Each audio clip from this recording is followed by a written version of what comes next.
я пив коньяк, я пив із закускою та й просто так.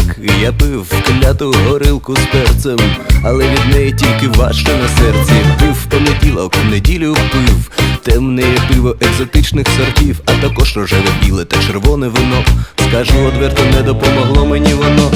Я вже сказала годі, назад нема дороги, залиш мене в спокої, та більше не дзвони.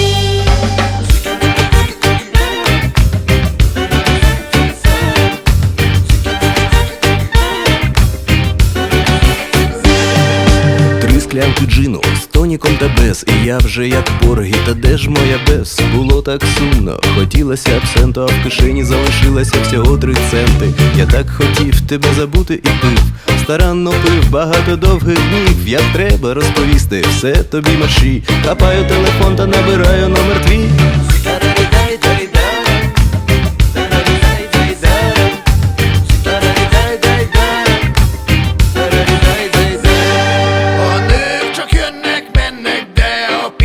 Mindig marad, az üvegek meggyülekeznek lent az asztal alatt. Ha elhagyottnak, megbántottnak érzed most még magad, a pöttyös szoknyák lebegése majd magával ragad. Nem kell a bor, csak a vodka jöhet, az estéhez ez az extra löket.